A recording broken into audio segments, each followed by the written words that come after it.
सरे किंबहुना येर झारे चिरा पडे। ज्ञानेश्वर महाराज या ओळीमध्ये सांगतात, या शरीरानं काय होते तर म्हणले येण्याची शरीरे, शरीरा येणे सरे किंबहुना येर झारे चिरा पडे। तर आज निमित्त म्हणलं तर संत कबाडे महाराजांची काय पुण्यतिथी, आणि त्या पुण्यतिथीच्या निमित्तानं या पामराकडे कशी सेवा आली, भाग्याभाग्यानं सेवा येत असते बरं का। आता इथं कोणीतरी एखादा महाराज उभा राहिला असता, खूप छान कीर्तन सांगितलं असतं। योगा योगानं आज हे आपला काळ कसा आहे तर कोरोनाचा काळ नाही का, करुणेचा नाही म्हणायचा, कोरोनाचा। आणि कोरोनाच्या काळामध्ये सगळं काही बंद झालं नाही, पण काय बंद झालं, कीर्तन भजन बंद झालं, मंदिरं बंद झाली नाही का, खायचे प्यायचं आपलं काहीच बंद झालं नाही। जे उद्धाराचं कारण आहे की तेच बंद झालं। पण अशाही काळामध्ये काय आपलं भाग्य उदयाला आलं ते आपल्याला माहित नाही, पूर्वजन्माची काय पुण्य आहे ते आपल्याला माहित नाही। आणि त्याच संतांच्या कृपेनं आज आपल्याला ज्ञानेश्वरी पारायण 7 दिवस भगवंताने आपल्याकडून करून घेतलं नाही का, त्यांच्याच पुण्य येणं मग ही सेवा माझ्याकडे आलेली आहे। प्रवचनाची 5-10 मिनिटं। तर महाराज सांगतात येण्याची शरीरे, कारण हे शरीर एवढं महत्वाचं आहे मनुष्य देहाचं। भरतखंडे नरदेह प्राप्ती, हे तो परम भाग्याची संपत्ती। येथेही विवेक परमार्थी, भगवंत सांगतात मी त्याचा काय तर अंकित होतो म्हणले मी। या भरत देव आरे म्हणले फसलो की आपण 100 यज्ञ करून हे पद मिळालं आपल्याला इंद्राचं, पण आता हे संपणार आहे। मग तया पुण्याची पावती सरे, सवेच इंद्रपणाची उटी उतरे, येऊ लागती माघारी मृत्यू लोका। पुण्य संपणार आहे तिथे गेल्यावर कळाले, उगच आपण आलो म्हणले इथे आलो फसलो, तिथे गेल्यावर कळाले की आता मृत्यू लोकांमध्ये जन्म दे आम्हाला, पण कोणता, मनुष्य देहाचा। मग तिथं आम्ही काय करू म्हणले, कीर्तनी अनंत गाऊ घेती, नारायण नामे होऊ जीवनमुक्त।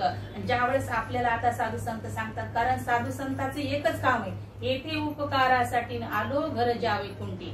साधू संत ज्यावेळेस आपल्याला परमार्थाला लावतात ते आपल्यावर उपकार करण्यासाठी आलेले असतात नाही का।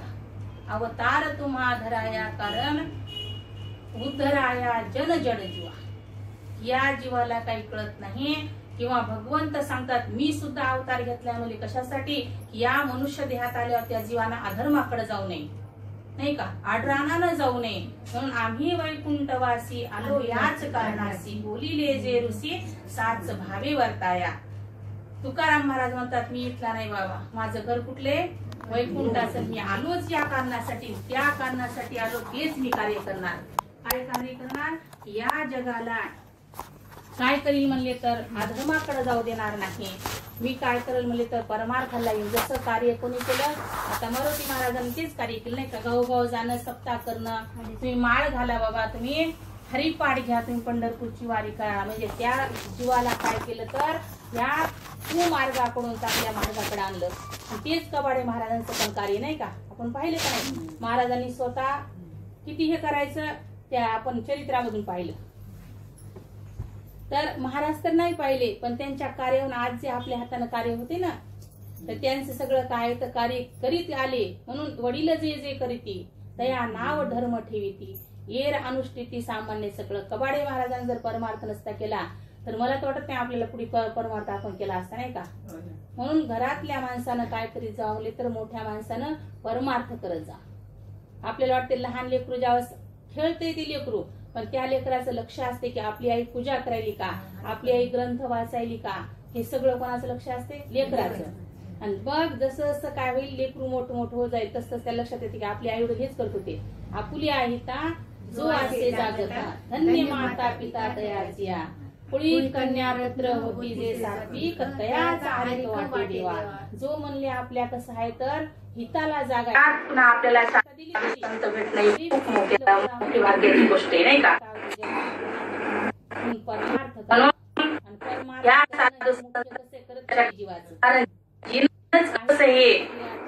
आणि ते मनुष्य देह मिळून जर संगती नाही भेटली संताची तर काही उपयोगाची नाही। महाराज सांगतात ना, तुका म्हणे जिने भले संत संगष्टाने, आपलं जे जीवन आहे ते कोणाच्या संगतीमध्ये गेलं पाहिजे, संताच्या संगतीमध्ये। संताचे संगती मनोहार गती। महाराज सांगतात बाबा मला जन्मच भेटावा,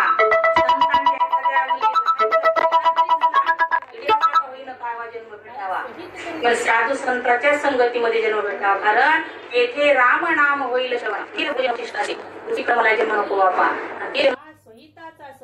पुन्हा आपल्याला साधू संत भेटणे खूप मोठी भाग्याची गोष्ट आहे नाही का. म्हणून या साधू संतांच्या कारण जीनच कसं हे आणि ते मनुष्य देह मिळून जर संगती नाही भेटली संताची तर काही उपयोगाची नाही. महाराज सांगतात ना, तुका म्हणे जिने भले संत संघर्षाने. आपलं जे जीवन आहे ते कोणाच्या संगतीमध्ये गेलं पाहिजे, संतांच्या संगतीमध्ये. संतांचे संगत इथं खूप परभणीमध्ये साधू संत आपल्याला खरेच उपकार येतं. कुठं कुठं स्त्रियाला सांगत नाहीत, कुठं कुठं तर म्हणले स्त्रियाला अधिकारच नाही परमार्थाचा, पण साधू संतांनी अधिकार पण दिला. आणि जसं महाराजांनी तर अवतारच घेतला आपल्यासाठी. एक जर म्हणली महिला जर सुधारली तर पूर्ण तिचं काय होते, घर सुधारते. एखाद्या घरामधला जर पुरुष जर सुधारला, त्यानं सांगितलं बायकोला चल वर हरिपाठाला, ती बाई येत नाही, म्हणजे माझ्या मनावर आलं येईल नाही तर नाही. पण पत्नी ज्यावेळेस सांगती आपल्या मालकाला की चला हरिपाठाला, बरोबर मालक येतात नाही का. आणि त्याच्या पाठीमाग मुलं सुद्धा काय होते तर परमार्थ करत असतात. म्हणून आपलं सगळ्याच जीवन जर सुखी व्हावं तर परमार्थाशिवाय सुखीच होत नाही. आणि सुख बी नाही देवाशिवाय कुठं आहे का. समाधान नाही, सुख नाही, काहीच नाही. किती बी हे केलं, अनुभव घेऊन बघितला आपण, प्रत्येकाचा अनुभव काय म्हणजे संसारात आम्ही एवढं केलो, पण लेकरामध्ये तुम्हाला काही कळतच नाही. कळत नाही म्हणतात म्हणजे. मग लेकरं कळत नाहीत म्हणजे त्या शब्दाला सुद्धा सुख देत नाही या परमार्था संसारात कोणी. तर आपल्याला खरंच स्वरूपानं आपलं सुखरूप आपण आहोत हे आपल्याला साधू संत काय होते कळून देतात. आणि आपण कळून घेण्याचा काय करायचा प्रयत्न करायचा. जसा जसा परमार्थ आपल्याच्यानं होत राहील तसं तसं करत राहायचं. महाराज नेहमी सांगायचे, मनुष्यानं संसारामध्ये समाधानी असा, संसारामध्ये समाधानी असा, जेवढे का तेवढ्यामध्ये समाधानी असा नाही का. पण परमार्थामध्ये समाधानी असणं. आणि परमार्थामध्ये पाहत असताना कोणीकडे पाहायचं की श्रेष्ठाकडे पाहायचं. रात्रंदिवस आज मारुती महाराजांनी काय केलं नाही तर झोप घेतली नाही, रात्रंदिवस नामचिंतन चालू होतं नाही का. साधू संतांनी आपल्या जीवनामध्ये काय केलं, परमार्थ. आपलं तर काहीच परमार्थ नाही, इकडे समाधानी नसा म्हणजे कुठं परमार्थामध्ये. आपण हरिपाठ घेतला, एकदा हरिपाठ घेतला तर म्हणतो आपण जर घेतला ना आपण सकाळी हरिपाठ, पण 3 टाइम घेतला तर तुला काही ते पोटाला जास्त होत नाही, काही पोट दुखत नाही त्यानं. मग ही संध्याचे नाही वार करायची. मग परमार्थामध्ये समाधानी राहू नये म्हणले. पण व्यवहारामध्ये समाधानी राहिले तर सुखी होईल नाही का. व्यवहारामध्ये कुठं समाधानी आहे, एक घर झालं तर वाटते अजून दुसरं असा, अजून तिसरी असा, 3 मजली असा, इथं समाधान नाही. एवढी चाळवरी ठेवलेलीच असते पुन्हा अजून. पण प्रपंचामध्ये ते प्रारब्धान आहे, प्रारब्धानच मिळते प्रपंचामध्ये. पण परमार्थ मात्र प्रारब्धात नाही, नशिबात नाही. बरं काय नशिबात माझ्या असलं तुम्ही मंदिरात येईल असं म्हणायचं नाही. कारण हे प्रयत्नाला जावंच लागेल आपल्याला. आणि आपल्याला श्रवण करावंच लागेल. श्रवण केलं तरच आपल्या ठिकाणचा अज्ञान अंधकार निवृत्त होणार. ज्या घरामध्ये ट्यूबलाईट आहे पण त्याचं बटन दाबावंच लागेल का नाही, तर उजेड पडेल. लाईट आहे म्हणले, पण ज्या घरात ट्यूबलाईटचं आपण बटन दाबलं तिथं प्रकाश होणार आहे. तसं आपल्या प्रत्येकाच्याच अंतकरणामध्ये 3 दोष असतात. एक मल नावाचा दोष आहे, विक्षेप नावाचा दोष आणि आवरण नावाचा दोष, असे 3 दोष असतात. आता मल नावाचा दोष जातो कशाला म्हणायचं, पाप करण्याची वासना. तर ते दोष जात असते निष्काम कर्माला. निष्काम कर्म करायचे, चांगले कर्म करायचे, विहित कर्म करायचे, पण निष्काम करायचे. आणि जे विक्षेप नावाचे चंचलता आहे चित्ताची नाही का, तर ती चंचलता जाती कशानं, ध्यानानं जाती. ते बी ध्यान निष्काम करायचं. आणि आवरण नावाचा दोष मात्र ते आपल्याला घालता येत नाही. ते आवरण नावाचा दोष श्री गुरुच घालतात.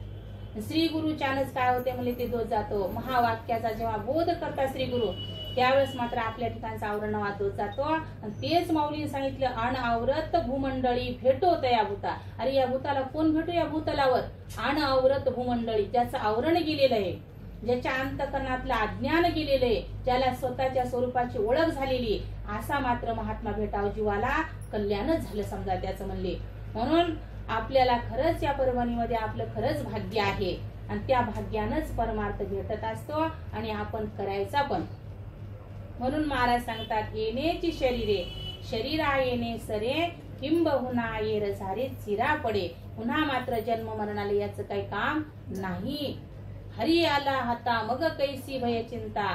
तुका म्हणे हरी काही उरुणे देवरी. त्याचे कर्म शिल्लक ठेवत नाही. ज्यावेळेस ज्ञान होते त्यावेळेस मात्र ज्ञानानं ज्ञान अग्नी सर्व कर्मानी भस्मसात करू देत होता. ज्ञान अग्नी जेव्हा आपल्या अंतकरणात प्रगट होतो त्यावेळेस कुठलेही कर्म ठेवत नाही. संचित कर्म नाही, क्रियमान कर्म नाही. प्रारब्ध कर्म तर भोगून संपतात. प्रारब्ध तोपर्यंत हे जिवंत बरं का. प्रारब्ध कर्म संपलं देह पडतो आणि संचित कर्म ज्ञानानं नाश होतो. क्रियमान कर्म हे बंद पडत असते ज्ञानानं. म्हणून दोन्ही कर्म संपले की झाड संपत असते जन्म मरणाची. आणि तीच या हृदयामध्ये करायचे काम खूप मोठं काम आहे आपल्याकडे. आपण म्हणतो का नाही आम्हाला रिकाम पण नाही, काम आहे. पण त्या कामापेक्षा हे मोठं काम आहे हृदयाला आल्या की या देहामध्ये आपल्याला काय करायचं, जन्माचं मरणाचं दुःख संपवायचे. जन्माचं दुःख किती आहे तर ते दोघालाच माहिती आहे. बरं जन्माला आल्यावर तरी काही सुख आहे का? लहानपणी पराधीनतेचं दुःख आहे. काहीच कळत नाही लेकराला. त्या लेकराला भूक लागलेली नसती, त्या लेकराचं पोट दुखते, पण आई त्याला काय पाजवती? दूध पाजवती. पराधीनता आहे. पुन्हा थोडासा मोठा झाला की पुन्हा विषयाची व्यथा आहे. हे भेटलं नाही, ते भेटलं नाही, ते भेटलं नाही, ते भेटलं नाही, विषयाची व्यथा. तेव्हा तरी कुठे सुख आहे? दुःखच आहे. आणि पुन्हा जरा असा वृद्ध झाला, आला 50-60ला की म्हणले प्रवर्तली चिंता. आता म्हणतो आमचं तर झालं बाबा. आता कोणाचं राहिले? लेकरायचं राहिलं, नातवाईचं राहिलं, मग प्रवर्तली चिंता. आणि असं करता करता मरे मागुता जन्म घेणे. हा असं याच पुन्हा लगेच. म्हणून ही चिंता आपल्याला काय करायची, जन्ममरणाची सारायची. त्याच्यासाठी ज्ञान प्राप्त करून घ्यायचं. आणि तुम्ही आता सध्या वाटायला लागलेलंच आहे ज्ञानाच्या नाही का? त्याच्यामुळे मी घेतली बरं काय. आता सोडायचं नाही, अज्ञान ठेवायचं नाही, अज्ञान नाही ठेवायचं. अज्ञान घालून मग काय करायचं, सत्कार्य करत राहायचं आपल्या आपल्या ठिकाणी. आता जोपर्यंत देईल तोपर्यंत होणार चालेल क्रिया. आपली क्रिया होणार, कर्म होणार नाही का. पण ज्ञान अगोदर आपली ओळख करून घ्यायची. आपण जगाची ओळख करून घेतो नाही का. जगाच्या ओळखीत काही आपल्याला पडलेलं नाही. आपलीच आपल्याला ओळख, आपल्याला ओळख करून घ्यायची अगोदर. मी कोण आहे, मी हा कोण करावा विचार. आणि म्हणे ज्ञानेश्वर निवृत्तीचा. ज्ञानेश्वर महाराज माहित मी निवृत्तीनाथाचा आहे. पण आपण कोण आहेत आपल्याला कुठं माहिती आहे? आणि आपण कोण आहेत आपल्याला माहित नाही, याचं नाव आहे अज्ञान. आपलीच आपल्याला ओळख नाही, याचं नाव अज्ञान आहे. आणि मग अज्ञान घालवायचे. आपली आपल्याला काय करून घ्यायची, परमार्थ करायचा. म्हणजे आपले दुसऱ्यावर उपकार करायचा का? नाही. परमार्थ करायचे आपलेच आपले उपकार येते. कारण आपली आपण करा सोडवणं, संसार बंधन तोडावे म्हणले. अरे तुझीच तुला सोडवून करून घ्यायची नाही का. मग हे परमार्थ करणं म्हणजे फक्त आपली आपल्याला ओळख. आपण साधू संता उपकार करत नाही. आता महाराज पोथीला सांगायला गेलेत म्हणून आपण त्यांच्याकडे पोथीला चाललो. त्यांचे उपकार नाही, हे कोणाचे उपकार? आपलीच आपल्यावर येत नाही का. म्हणून मन असा मित्र करायचा. त्या मनाला इतकं चांगलं म्हणायचं, मना सज्जना भक्ती पंथेची जावे, तरीच श्री हरी पावी देतो स्वभावे. मनासारखा मित्र नाही, मनासारखा शत्रू नाही. परमार्थ जर करू दिला या मनानं तर मन कोण झालं? मित्र झालं. आणि जर परमार्थाला जर आड येत असेल तर मन काही चांगलं नाही. आपल्याला जास्त घरातली माणसं आपल्या आड येत नाही तर कोण येतात? येते आड. मग ते दुसऱ्याचं नाव सांगते. म्हणून जर मनाला आवडलं तर ते मन कोणालाही गुमानित नाही, फक्त चांगल्या कार्यासाठी बरं काय. म्हणून साधू संतांचे आपल्याला उपकार येतात आणि आपण खरोखर या नरद्याला आलोत हे भाग्याची गोष्ट आहे. आणि याच्यामध्ये परमार्थ मिळालाय हे त्याच्याहून भाग्य आहे आपलं. आणि असंच आपल्याला भगवंतानं माऊलीनं आपलं काय करून घ्या, आपल्याला करून घ्या नाही का. तुका म्हणे मज घडो त्यांची सेवा, तरी माझ्या दैवा पार नाही. अशीच माऊलीची सेवा आपल्याला घडत राहावी.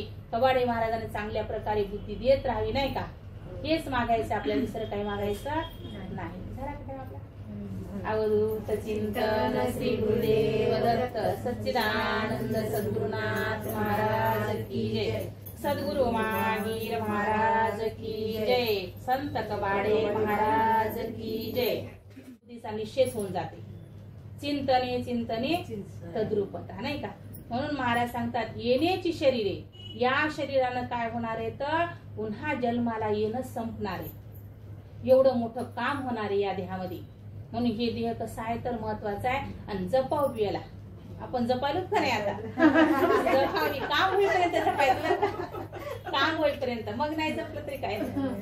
पण आपला निश्चय झाला. ज्या दिवशी निश्चय होईल की मी खरंच सच्चिदानंद ब्रह्म आहे, त्या दिवशी या देहाचं काय संपलं, काम संपलं, काम संपलं बरं काय. याचं काम निश्चय होईपर्यंत आहे. बुद्धी निश्चय आत्मज्ञान ब्रह्मरूप भावे आपण ब्रह्मनिष्ठा राखे पूर्ण तत्परायण हारणीस. निश्चय होणं महत्वाचं.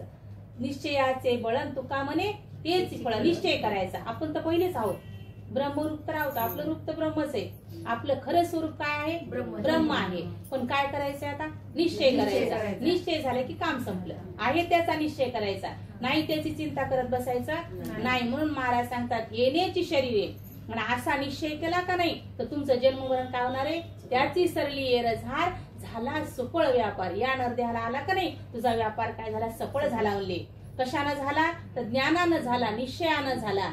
येण्याची शरीरे शरीरा येणे सरे किंबहुना येर झारे चिरापडे. जाणं येणं चालूच आहे ना. जसं त्या रहाडगाडग्यासारखं. रहाडगाडगा असते का नाही ते रहाडगाडग मध्ये त्या ह्याच्यामध्ये जाणं किंवा त्या कुंभाराच्या चाकाप्रमाणे सारखं कसं आहे फिरण्यावरच आहे. तसं मरायचं पुन्हा जन्मायचं मरायचं. हे घटियंत्र कसे सारखं चालूच आहे. आणि याला कधी म्हणले चिरा पडल तर ज्ञानाशिव चिरा पडत नाही. म्हणून हे देह कसं आहे तर खूप महत्वाचं आहे, खूप अनमोल देह आहे. आणि या देहामध्ये पुन्हा परमार्थ घडतो हे तर खूप मोठी भाग्याची गोष्ट आहे. जसं दुधामध्ये काय तर साखर आहे. पण महाराज सांगतात बाबा एखाद्या वेळेस काय होते तर या नरदेहाचं आयुष्य क्षण सुद्धा आपल्याला म्हणले काय होत नाही, मिळत नाही. पुन्हा कोटी जरी सुवर्ण देतो म्हणलं तरी हे आयुष्याचा क्षण मिळत नाही. आयुष्याचा काय म्हणले तर आयुष्याचा क्षण न मिळे देता कोटी सुवर्ण. ते नाडीले आपण आपला आपण म्हणले काय केलं तर नाडीलं. असा पश्चाताप आपल्याला कधी वाटत नाही. पश्चाताप वाटावा की बापा हे परमार्थासाठी दिलेलं धन आहे आपल्याला हे दे. आणि हे आपण कुठं घातला? संसारात घातला नाही का. जसं एखाद्या माणसानं काय काढावं कर्ज काढावं म्हणले विहिरीसाठी कर्ज काढलं. पण ते म्हणला जाऊ द्या आता पाऊस तर पडायला या वर्षी जास्तीचा. मग काय करू आपण? मुलीचं लग्न करून टाकू. कारण लॉकडाऊन मध्ये खूप स्वस्तामध्ये पडायले आता. काही कोणाला बोलवायचं काम नाही, काय नाही. लग्न केलं. लग्न केल्यावर उलट काय झाला तो म्हणले ज्याच्यासाठी आणलं होतं ते काय केलं नाही, त्यानं काम केलं नाही. त्याचं कर्ज ते फेडावंच लागलं. पण विहीर पाडली असती, 1-2 वर्ष पाणी लागलं असतं शेताला तर मस्त पुन्हा अजून काय झालं असतं पीक झालं असतं. पीक होऊन त्याला काय झालं असतं फेडता आलं असतं. पण तसंच झालं. आपण आणलंय कशासाठी आहे तर परमार्थासाठी.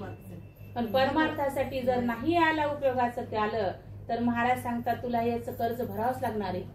कर्म झालेत का नाही? मग कर्म ते पुण्याचेच कर्म होत नाही त्याच्याकडून तर पापाचे होते नाही का. म्हणून हे कर्माचं तुला कर्जदार व्हावं लागते यमाचा. म्हणून तू काय कर तर या नरद्यामध्ये आल्यावर परमार्थ कर. जसं एका माणसानं काय केलं म्हणले घोडा आणला. आपली पत्नी माहेरी होती ती आणण्यासाठी जाऊन म्हणला बरे इथं काय करत आहे आता, काय करायचं काम नाही आपल्याला, पास काढायची काम नाही, काय नाही. कलेक्टरही पास देईल झाला. मग घोडाच आणला. घोड्यावर काही पास काढायचं काम नाही. पण त्यानं काय केलं त्या ज्यावेळेस किरायानं घोडा आणायचा होता त्यावेळेस त्या मालकानं सांगितलं म्हणले घोड्याला काय करावं ते त्याचा खरारा करायचा. त्याला पुन्हा हरभरे खाऊ घालायचे, त्याला हराळी खाऊ घालायची. असं त्याला काय केलं 3 टाइम याला खायला लागते म्हणून सांगितलं. मग त्यानं घोडा बरोबर म्हणला खाऊ घालतो मला मी 3 टाइम. आणलं त्यानं. आणि आणल्यावर काय केलं तर घरी आणल्यावर त्याचा खरारा करण्यात, त्याला हरभरे खाऊ घालण्यात, हरळी आणायची शेतातून पुन्हा खाऊ घालायची. असं करता करता करता त्याला काय झालं त्याची पत्नी आणायला झालं टाइम भेटला नाही. ते मालक आला म्हणला झाला महिना चल किराया सकट माझा घोडा वापस दे म्हणले. आता मग किराया सकट घोडा वापस ते मला माझी पत्नी आणायची राहिली. ते म्हणला तुला महिन्याभरात काय केलं होतं? तुला पत्नी आणायची होती तेव्हा तू आल्यावरच पत्नी घेऊन यायला पाहिजे होतं का नाही. मग ते मला तुझी पत्नी आण का नको आण पण माझा घोडा किराया मला देऊन का. तसंच म्हणली हे घोडा आणले आपण मुक्ती रूपी पत्नी आणण्यासाठी आपली नाही का. तुका म्हणे मुक्ती परनिली नवरी. परनिल्यावर मग खेळी मिळी दिवस आहेत पण आणण्यासाठी आपण आणलेली मुक्ती रूपी नवरी. ती नवरी आणण्यासाठी आणलं पण ह्या घोड्याचा खराऱ्यामध्ये याला काही भेटणं टाइमच भेटणं. कधी पारायण करावं 3 तास कुठं घाला. आता इथं काहीच सुधारण झालं. लेकरण बाळण हे करणं खाणं पिणं आणि कसले परमार्थ कसला देवदेवा कुठला हरिपटाला. म्हणजे तू घोड्याला किती बी खरारा करीत राह तू हे घोडं काय होणार आहे, किरायाचं आणलेले हे घोडं न्यायला येणार, मार्क येणारच एक दिवस, ते बी न सांगता येणार आहे, पुन्हा न सांगता येणार आहे. म्हणून महाराज सांगतात या देहाचा काय नाही भरवसा नाही, क्षणभंगुर नाही भरवसा, भारे सावध तोडा माया आशा, काही न चले मग पुढे गळा पडेल फासा, थोर हुशार आहे ओळसा ग. म्हणली पुढे लय हुशार आहे तो, काळ काय कमी हुशार आहे का. म्हणून सावध व्हायचं, हे तर करायचं, पण परमार्थ करायचं त्याच्यासोबत जोडीला. दोन्ही चाक चांगली असते, गाडी चांगली जाते नाही का. निस्ता परमार्थही जमत नाही, निस्ता प्रपंचही जमत नाही का. आणि प्रपंच तर खरंच आहे का अदृष्टानं होत असते, पण परमार्थ मात्र आठवण करू लागते. आणि साधू संत जे करायला सांगतात ते परमार्थ करायला सांगतात. संत समागमे धरावी आवडी, करावी तातडी परमार्थाची. कोणाला सांगावं लागत नाही व्यवहार करा म्हणून, व्यवहार सगळ्यालाच करतो, तातड करून करतो. पुन्हा तिकडं सांगायचं काही काम नाही. पण हे मात्र बाबा जे करत नाही ते सांगते साधू संत. आणि साधू संत त्याच्यासाठीच आलेले येतात. तुका म्हणे लोकीचा व्यवहार, नका डोळे दूर भरून राहावा, पाहता पाहताही जात असते, पाहता पाहता नाही का. कोणाला कशाचा विद्वतेचा दूर असतो, कोणाला श्रीमंतीचा असते, कोणाला सुंदरपणाचा असतो, कोणाला ह्या म्हणजे कसा असतो तर म्हणले तरुणपणाचा मध असते. हे मध पाहता पाहता उतरत असते. आणि खरंच हे म्हणून हे डोळे भरून राहू नका म्हणले, कारण पाहता पाहता सगळं जाणार आहे. आणि जाण्याच्या अगोदर आपण सावध होऊ. जसा लाईन जायच्या अगोदर काय करायचे, जीवन घ्यायचं, तसं हे जाण्याच्या अगोदर आपलं परमार्थ साधून घ्यायचं बरं काय. आणि परमार्थ साधवला त्याच कार्यसिद्धी झाली. आणि ती कार्यसिद्धी करण्यासाठी साधू संतांनी आज कबाडे महाराजांनी जरी हे केलं असेल, त्यांना माहित होतं पुढे चालून परमार्थ हे कसं लोपले ज्ञान जगी, हितनी नंती कोणी, अवतार पांडुरंग नाव ठेवले ज्ञानी. जसा हे परमार्थ रोखले होता, जसा माऊलीनं अवतार घेतला आणि सगळ्या जगाला काय केलं, परमार्थ ज्ञान दिलं, परमार्थ दाखवला. तसं कबाडे महाराजांनी सुद्धा आपल्याला काय केलं म्हणजे तर परमार्थाची वाटचाल करून दिली. साधू संत वाटचाल करून देत असतात. आणि त्याच वाटेनं जर गेलो आपण तर न पडे गुंथा कोठे काही, मार्ग दावून गेले आधी दयानिधी संत तेनेची पंथे चालू जाता, न पडे गुंथा कोठे काही. त्याच मार्गावर जर गेलो का नाही आपण, तर त्या मार्गावर गेल्या कुठे आपल्याला गुंता पडत नाही. आणि हे तर प्रपंच होत राहत असतो, कारण प्रपंचामध्ये सुख नावाची वस्तू नाही. दुःख बांधवडी आहे हा संसार, सुखाचा विचार नाही कोठे. आणि सुखाचा विचार नाही म्हणजे करतात कश काय मग सुखासाठी, तिथं सुखाचा भास आहे. सुखाचा भास आहे, जे झालेलं सुख क्षणिक आहे, ते टिकणार नाही कुठलं प्रपंचामध्ये, त्याच्याच पाठीमाग. आता जे एखाद्याला जर चांगलं तसं नाही का म्हणजे कोणालाही वाटते चांगलं, कोणाला वाटते ज्याला त्याची म्हणजे जाणच नाही ना, हे दुःखाच आहे. आणि आपल्याला सुखाचा मार्ग दुसराच आहे, आपला ही जाण नाही, त्यालाच ते गोड वाटते म्हणजे परमार्थ. आपलं हे प्रपंच आवडतो कशानं, पापानं. आणि परमार्थ आवडतो कशानं, पुण्यानं आवडतो. म्हणून आपल्याला जो परमार्थ आवडतो, बहुत सुकृताची जोडी, म्हणून विठ्ठल आवडी, म्हणून आवडावी. आणि त्याच्यासाठी संगती महाराज सांगतात, देव वसे ज्याच्या चित्ती त्याची घडावी संगती. संगतीचा परिणाम खूप मोठा आहे बरं का. संगतीनच काय होत असते, पंगतीचा लाभ होतो. संगतीनच परमार्थ घडत असतो नाही का. पतन आणि उद्धार संगतीचं कारण आहे. संगतीलाही कारण कोण आहे, पतनाला कारण संगतीचे आणि उद्धाराला कारण सुद्धा संगती. म्हणून महाराज सांगतात संगती महत्वाची इथं. म्हणून संगती करायची तर कशी करावं महाराज सांगतात, संगती करावी सज्जनाची, छाया न पडावी दुर्जनाची. कारण दुर्जनाची छाया जरी पडली तर दुर्जन व्हायला वेळ लागत नाही. म्हणून संत संगती मिळावी या देहामध्ये. आणि संत संगती मिळाली म्हणजे आपल्याला खूप मोठी नौका मिळाली. त्या नौकेत सुखरूपानं आपण काय होणार, पलीकडे जाणार. म्हणून महाराज सांगतात याच देहानं जन्म मरणासारखं दुःख आपल्याला संपविता येतंय. आणि ते साधू संत आपल्याला काय करते तर सहाय्य पण करतात त्याच्यामध्ये. तुला खरोखर जायचं का पैतीराला, जायचंय ना तर बाबा बस, मी तर आहेच नवल की आणायला. मग म्हणून महाराज सांगतात बाबा येण्याची शरीरे, शरीरा येणे सरे, किंबहुना येर झारे चिरा पडे. म्हणून मनुष्य देहामध्ये ज्ञान प्राप्त करून घेणं महत्वाची गोष्ट नाही का. आणि ज्ञान नाही प्राप्त झालं श्रोत्रिय, ब्रह्मनिष्ठा आणि कृपाळू अशा 3 लक्षणाने युक्त श्री गुरुला शरण जाणं. 3 लक्षणाने युक्त श्री गुरु जर असतील तर आपल्याला भवसागरातून काय होतील, तरुण येतील नाही का. आणि जर आपण एका श्री गुरुला एका लक्षणानं श्री गुरु आहेत, 1 लक्षणा, तर आपल्याला ते श्री गुरु तरुण नेऊ शकत नाहीत. आपण दृष्टांत पाहिला का नाही स्वदेशी जाणाऱ्या पुरुषाचा, की स्वदेशी त्याला तर जायचं होतं स्वदेशी, पण त्या नदीच्या काठावर कोण भेटलं? आंधळा भेटला. मग त्यानं त्या आंधळ्याने सांगितलं, बाबा मी सांगतो तसं चल, नाही तर तू माझ्या पाठपोळी बस.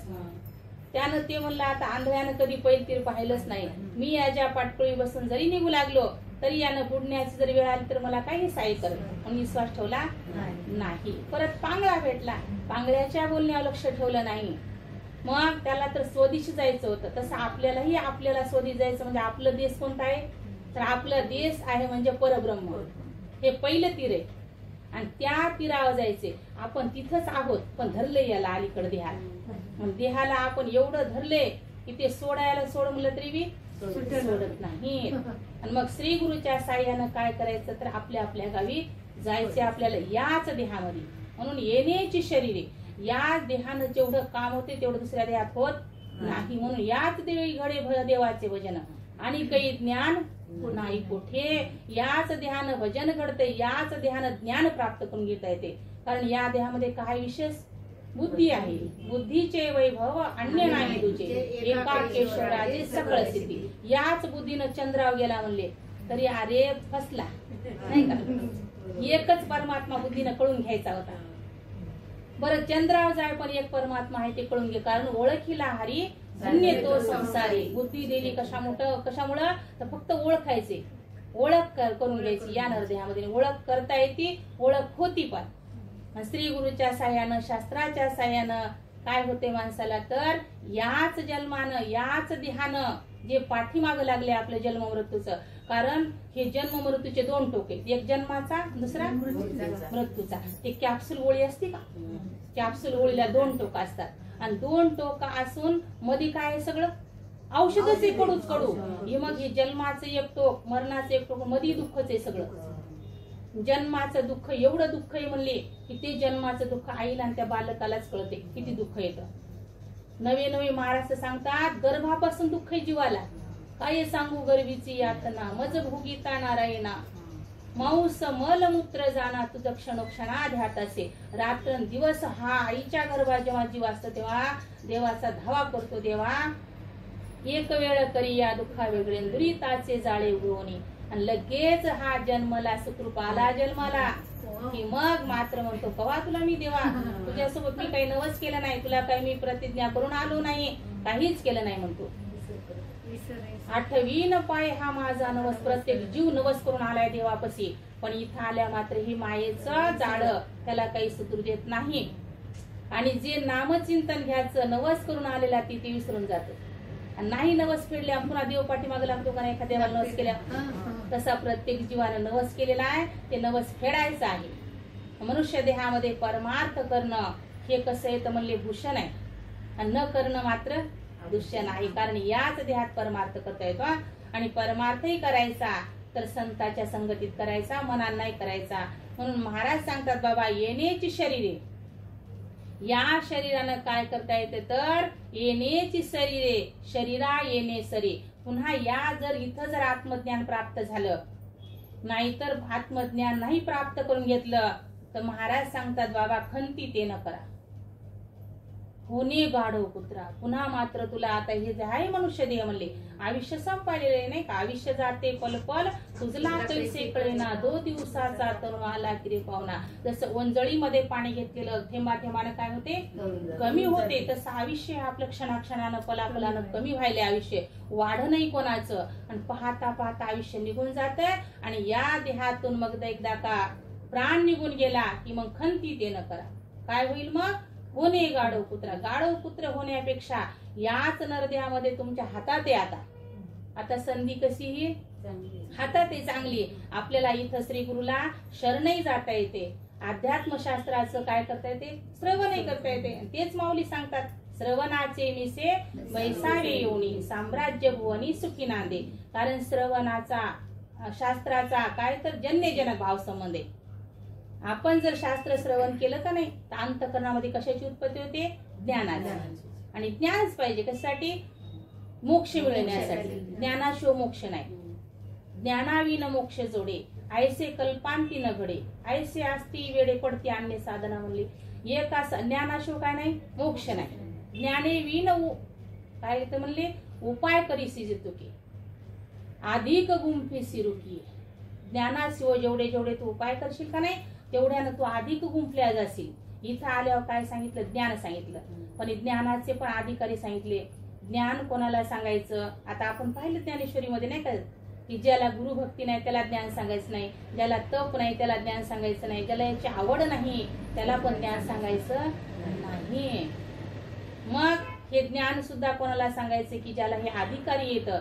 आता अधिकारी सांगितलं शास्त्रामध्ये नाही का, त्याच्याकडे विवेक आहे, वैराग्य, शमदमादी षड संपत्ती, मोक्षाची तीव्र इच्छा आहे, तो झाला अधिकारी झाला ज्ञानाचा नाही का. आणि जो असा अधिकारी आहे त्याच्या अधिकाऱ्याच्याच पदरामध्ये फल पडत असते, आणि अधिकाऱ्याला फल पडत नाही. म्हणून भगवंतानं सुद्धा ते सांगितलं की बाबा परोक्ष ज्ञान सांगितलं. कुठं की काही अनाधिकारी जरी असले तरी परोक्ष ज्ञानानं काय होतील म्हणले ते.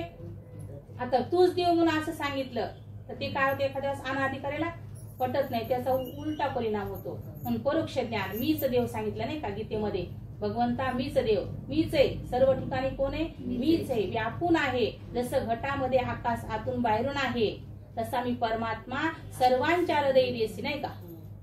बुद्धीस पुरेवर निसीन ते वस्तुगामी, मी सगळ्याच्या हृदयात आहे. आणि हे सगळ्याच्या हृदयात आहे असं ज्ञान होण्यासाठी ते आपल्या मनानं कळत नाही. म्हणून संताची संगती. आणि संत हे आपल्याला खरंच संत कशी नौका आहे.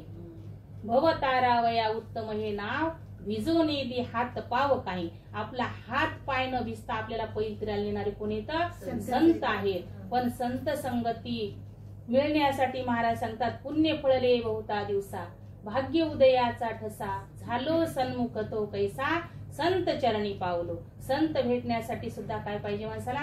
पुण्य पाहिजे. बहु अवघड आहे संत भेटी, परी जग जेटी करुणा केली. जेव्हा भगवंताचा अनुग्रह होतो तेव्हा संत भेटतात आपल्याला. सहजासहजी संत भेटत नाहीत, सहजासहजी श्रवण सुद्धा घडत नाही. अनंत जन्माचं भाग्य उदयाला आलं तर श्रवण घडत असते. आणि महाराज नेहमी सांगायची, एकदा श्रवण झालं तर 80 यज्ञाचं पुण्य त्याला लागते.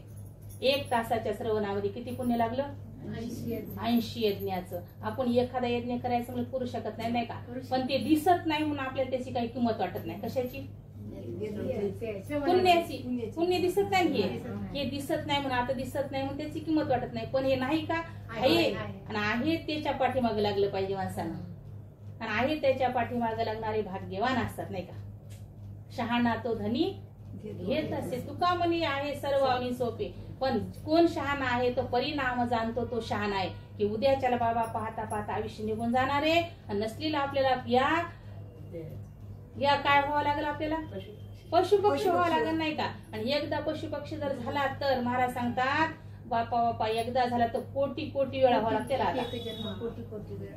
आणि मनुष्य देह तसा असतात, बरं झालं असतं का नाही? बरं पुढच्या जन्मात आपण केला असतं, तसा नाही ना. मनुष्य एकदाच आहे, एकदाच आहे. म्हणून तर महाराज सांगतात एकदा आहे बाबा सावध. इथं सावध होईल. साधू संत हे सावध करत असतात आपल्याला, आणि आपण त्याच्यातून सावध व्हायला पाहिजेत नाही का. आणि होतात बी विचारी सावध, त्याला संगती खरंच नाही का. हरी प्राप्तीसी उपाय, धरावे संतांचे ते पाय, येणे साधती साधने, तुटती भवाची बंधने. साधू संतांची ज्याला संगती आहे, शास्त्राची संगती आहे, ते सावध होतात. सावध झालो हरीच्या आलो जागरणा. महाराज सांगतात मी तर सावधच आहे, तुम्हालाही मी सावध करतो म्हणले नाही का. म्हणून साधू संतांच्या संगतीत यावं माणसानं. आणि या नरदेहाचं काय करून घ्यावा तर सार्थक करून घ्यावा. नाही तर सार्थक नाव ठेवल्यानं कुठं सार्थक होत असते का? सार्थक नाव ठेवते कोणी, विवेक नाव ठेवते. विवेक ठेवलं म्हणजे त्यापाशी विवेक आला का. विवेकाचं काय लक्षण सांगितलं? आत्मरूप सत्य, बाकी सर्व अनित्य. असा मनाचा निश्चय झाला पाहिजे. एक आत्मरूप सत्य, सगळं कसं अनित्य म्हणजे खोटच आहे. मृगजळासारखं मायेसारखं, म्हणजे कसं आहे जसं मृगजळ दिसते पण नसते तसं हे आहे. पण असं लवकर आपल्याला पटत नाही, कारण संस्कार आहेत अनादिकालाचे सत्य म्हणून. इथं थोडस श्रवणानं कुठे वाटत का? लगेच श्रवण करतो तर आपण लगेच विसरून जाते, लगेच करतो श्रवण विसरून जाते. पण असं होत होत एकदा असा काय होते तर बुद्धीचा निश्चय होऊन जाते. चिंतने चिंतने तद्रूपता नाही का.